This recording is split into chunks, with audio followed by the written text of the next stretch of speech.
Ce soir, ça réagit. Adrien Rabiot réagit à cette défaite. Et c'est pas piqué des hannetons. On est entré de manière assez honteuse dans cette première mi-temps. J'ai vu des comportements de certains joueurs que je n'avais jamais vus auparavant. C'est décevant. C'était le dernier match pour bien figurer dans cette compétition. C'est tout. Il y avait un travail à faire jusqu'au bout. On ne peut pas se contenter de bâcler les choses comme ça. Certains comportements sont assez inadmissibles. Pour le reste, ce qu'il faut surtout mettre en avant, c'est la dernière du coach. On aurait aimé une victoire pour une meilleure sortie. Et ce qu'on finit, je découvre également la réflexion d'Adrien Rabiot chez nos confrères de beIN Sport. Prendre le brassard. Il a parlé de Deschamps sans qu'on lui pose une question sur Deschamps. Ah, t'as vu Ça fait 2 fois qu'ils disent qu'on aurait aimé gagner pour lui, quoi. Ouais, bon, exactement. pas gagné. Non, mais ce soir, là, sur la sortie d'Adrien Rabiot, alors nous, on a regardé, on a aimé ce côté un peu remontada, ce match de dingue. Ce soir, Rabiot, lui, il a vu des choses qu'il n'a pas digérées. Il est coutumier du fait, Rabiot. C'était déjà à Marseille, ce genre de sortie, c'est souvent Rabiot qu'on va chercher. Il a dû craindre. La dernière fois qu'on a entendu de lui à Marseille, c'est qu'il a eu des mots avec Ro, il s'était battu, il s'était fait virer par le... Après, s'il y en a la saison d'avant déjà. Après, s'il y en a un qui est crédible bah oui. pour pouvoir balancer ça, je pense que c'est le plus crédible. Avec Upamecano, c'est les deux... Ils ne sont pas cachés. Qui peuvent dire, en termes d'état d'esprit, en termes de beaucoup de choses, on a par moments péché. C'est bien que ce soit lui qui le dise. C'est drôle parce que, en fait, Adrien Rabiot, c'est pas quelqu'un qui parle beaucoup, qui se tend beaucoup dans l'oralité, mais je trouve qu'il a des mots, on va dire, un peu de capitaine. Ouais. Voilà, lui défend, on va dire, le football et l'intérêt même général de l'équipe, comment on joue au foot et comment... Il y a des choses, un minimum syndical, un camp de base. Mais ce que disait Félix sur l'année où ils finissent deuxième, l'année où ils finissent deuxième avec l'OM, effectivement, à un moment, ça tanguait et il y a une prise de parole très forte de Rabiot qui dit attendez, moi, je suis pas venu pour aller jouer à la Ligue Europa ou je sais pas quoi. Je suis venu pour jouer à la Ligue des Champions, ce qu'on va faire. Et il a émis les actes avec les paroles. Les actes. Et en fait, je trouve que ce passage à Marseille, je trouve que ça lui a fait du bien en termes de... d'épaisseur. D'épaisseur, d'énergie, de leadership, etc., de capacité à prendre la parole, même de s'extérioriser et tout. J'ai regretté que l'aventure elle prenne fin dans ces conditions-là, mais je trouve que ça l'avait aidé à sortir de sa coquille. Moi, il y a des questions qui me viennent comme ça quand je superpose des déclarations. Alors évidemment, Kylian Mbappé, il est interrogé sur le nombre de buts et tout ça. Moi-même, j'ai fait un débat sur Kylian Mbappé, ce qui marque l'histoire. C'est plus une question pour le capitaine. Mais finalement, quand on est capitaine, est-ce qu'il ne faut pas non plus revenir sur des choses qui ne sont pas allées et finalement de défendre, on va dire, l'intérêt commun, le bien commun, qu'est-ce qu'une équipe, qu'est-ce que le bien collectif? Et ça, je trouve que Adrien Rabiot vient de le défendre et vient de... cherche vraiment les embrouilles. Non, mais il le fera peut-être en temps et en heure. L'exprimer et finalement... il a dit Mbappé, j'aurais préféré aller en finale plutôt que de gagner le classement des buteurs. Ouais. C'est une réflexion collective, ça. Oui, mais vous ne l'interprétez pas comme ça. Il ne pointe pas du doigt ce qui ne va pas. C'est vrai. Il ne pointe pas du doigt ce qui ne va pas, ce que fait Rabiot. Non, bien sûr. Mais il le fera peut-être plus tard, je ne sais pas. Peut-être non, mais c'est vrai. Mais il est plus enclin, on va dire, à écrire un peu sa légende. C'est normal, c'est un avant-centre, c'est un buteur, c'est un mec qui vit par les stats. Rabiot, c'est un milieu de terrain, c'est 2 postes complètement différents. Non, mais je trouve que la réflexion pour le capitanat, pour repositionner, on va dire, ça serait aussi intéressant d'avoir cette réflexion. Après, il faut savoir de qui il parle. Ça, c'est pas très compliqué. Ah ouais? T'as des noms? Je sais pas, tu regardes le coaching à la mi-temps, quoi. Cherki Doué, non? Non, mais c'est vrai. Giovanni Castaldi, on est en train de réagir, on a découvert cette sortie d'Adrien Rabiot. Je la trouve très bien, je la trouve, je trouve qu'elle sert aussi son sport, le football, qui est un sport avant tout collectif. Vous voulez lui dire quelque chose par rapport à Adrien Rabiot?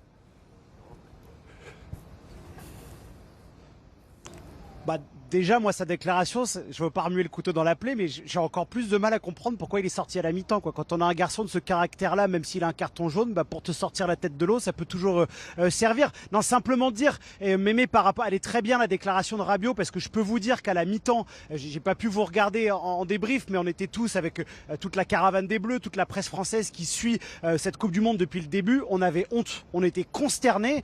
Et alors, on peut débattre en long, en large, en travers sur le coaching coaching de Didier Deschamps, peut-être ses carences qu'il a ratées ou non.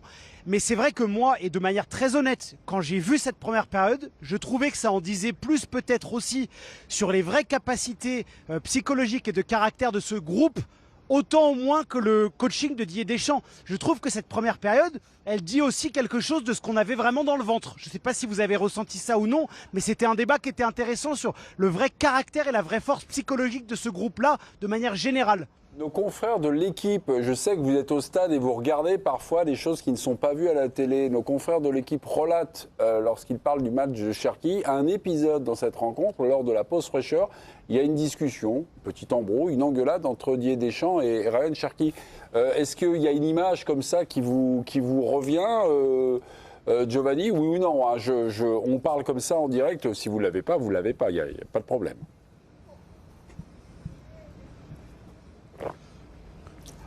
Moi, ce qui m'a vraiment frappé et l'image la plus forte, c'est l'entame, quoi. La passe de Doué, quand on connaît sa qualité technique, quand on sait ce qu'il est capable de faire, de rentrer comme ça dans une rencontre, de faire cette passe-là, de voir tous les joueurs qui reculent devant Declan Rice. C'est-à-dire qu'a priori, qu'on connaisse un peu le foot ou non, s'il y a un mec qu'il ne faut pas laisser frapper de loin dans la compo de l'équipe d'Angleterre, c'est Declan Rice. L'attentisme et le relâchement de manière globale, la symbolique de ce but, c'est ahurissant, je trouve. C'est drôle parce qu'il me revient quelque chose aussi, c'était qualifier les joueurs de l'équipe de France comme les méchants. C'est drôle parce que... C'est-à-dire c'était leur surnom. Vous savez, les barjots, les trucs, et ils disaient, faut nous... Enfin, ils s'étaient appelés les méchants. Méchants nounours, quoi, parce que là... Bah oui, franchement, je trouve que... faire rigoler les Argentins si c'est venu c'est ça. jusqu'à eux, ça. Un peu, c'est des méchants de pacotille.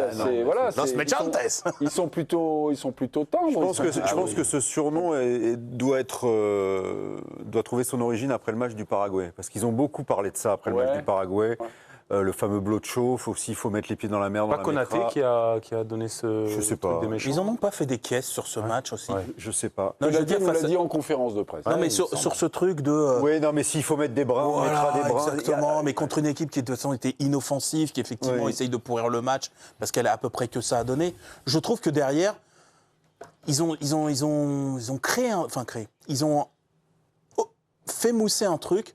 Que moi je trouve qu'il était survendu. Ils auraient dû laisser derrière très vite. Ouais, exactement. C'est bon, on a fait le job, terminé. Et là, d'un seul coup, c'est s'il faut mettre les. T'as l'impression qu'ils étaient revenus, mais du Vietnam, quoi. Tu vois, alors que c'était. Mais je te jure. Alors que moi, je me disais, mais bon, c'est quoi? Ils ont mis quelques brins, ok, très bien, mais. C'est pas ma guerre. Voilà, c'est pas ma guerre, quoi. Tu vois, les mecs n'ont pas passé le milieu de terrain, et là, t'as l'impression que t'es ressorti d'un combat de malade, quoi. Attention, top imitation, il fait Rambo. Tant qu'il le sait. Mais il le fait bien. C'était pas ma guerre. C'est mis Robert De Niro aussi. C'est Robert de Rambo. Tiens, je côté Raymond à nous faire. Oui, qu'est-ce qu'il y a, Colombo? Il y a un côté Domenech. Hein, mais bon. Non, moi je sais pas faire Sylvester Stallone, mais là, moi je suis navré et j'adore Dave. Mais honnêtement, déjà ils en ont pas trop fait sur le truc du Paraguay. Ça a été monté en épingle parce que tout le monde, à chaque conférence de presse, à chaque question, a recité la phrase de Mbappé. Et pour le coup, ce match-là, pour l'avoir vécu au stade, et j'étais pas en bas, mais c'était dur.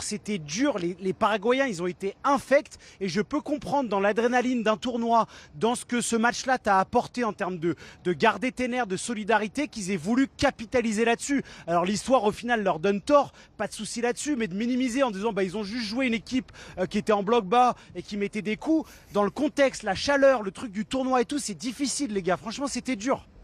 Dave, je crois qu'il y a une date avec Giovanni, on vous écoute, on regarde ça, on est au spectacle. Qui est un homme brillant au demeurant. Oui, mais alors là, voile publique. Attention, voile public. Attention, voile public, protégé. Mais là, manifestement, il a plus soigné la mèche que les arguments. Parce que me dire que le match du Paraguay, c'est quelque chose qui avait à voir, je lui invite à regarder le Argentine-Angleterre, par exemple, où là, ça envoyait de la maillotche, mais grave, là, t'étais dans un match, mais vraiment un combat de rue dont on va beaucoup parler, etc. Je trouve que ça a été survendu. Tu dis que on a beaucoup glosé sur la remarque la déclaration de Kylian Mbappé. Cherki fait la même. Hein. Et je pense qu'il y avait un peu ce truc-là de oui, on est sorti d'un combat et tout. Ils ont gardé leur nerf, basta. Je veux dire, tu passes à autre chose contre une équipe qui était inoffensive. Je pense, Giovanni, un peu affûté, je pense que tu avais ta place dans l'équipe du Paraguay. Non mais Dave, moi je compare pas avec les autres matchs, je te dis que la tension psychologique elle était forte, mais je ne t'en veux pas, tu n'écoutes pas, c'est l'âge qui avance, il n'y a pas de problème. Et en plus, c'est un défaut de journalistes qui prennent un peu d'âge, vous êtes devenus des journalistes de salon, vous allez plus dans les stades, et du coup ça vous manque un ressenti d'émotion, ça n'empêche que je t'aime Dave. Voilà, merci beaucoup. Ouais, mais vous l'avez repeint, c'est bien. Giovanni dans les cordes, voilà, il est obligé d'attaquer l'âge. Qu'est-ce que vous voulez que je vous dise? Bon, en tout cas, les nos bleus qui se surnomment les méchants, voilà, les gros méchants. Giovanni, il était impressionné. Il est apparu après la Suède, c'est comme si je mettais un short de ping-pong et je voulais boxer chez les poids lourds. C'est une référence de pop culture, c'est un truc qui vient du rap français, le truc les méchants, c'est un truc qui tourne un peu partout. Ouais, là, ça nous échappe là. Non, mais je vous le dis, quoi. C'est gentil. On faisait faux amis. On faisait faux jours. Non, mais c'est pas. Ils sont pas réveillés après le Paraguay en se disant waouh, on a été super méchants, quoi. Oh, les méchants. Ah oui, mais méchants, c'est quoi la ref alors? Non, mais c'est. Là, moi aussi, hélas, je deviens journaliste de salon, mais c'est-à-dire que c'est un truc qui revient, un élément de langage qui revient énormément dans les trucs, les TikTok autour du rap français, machin, tu vois, de on est méchant. C'est même une chanson que. On a perdu Johan. Non, mais c'est vrai. Non, mais c'est un truc qu'il y a même autour de. Ouais, je pense que c'est. Merci, merci. Je pense que c'est plutôt Niska. Bon, enfin, je suis. Oh ouais. On va faire une battle, mais petit. Est-ce que tes recherches dans le foot sont quand même plus poussées ou ça reste un petit comme ça là, flou? Après, j'aurais pu vous laisser sombrer. J'aurais pu vous laisser sombrer pendant 8 heures en disant ah ouais, ils sont sortis du Paraguay, je sais pas quoi. En fait, c'est juste une rêve. On est encore sous l'eau là. C'est juste une rêve. Ils n'ont pas compris, voilà. J'irai chercher, merci. Je suis permis de vous tirer un peu pour qu'on arrête avec ces débats.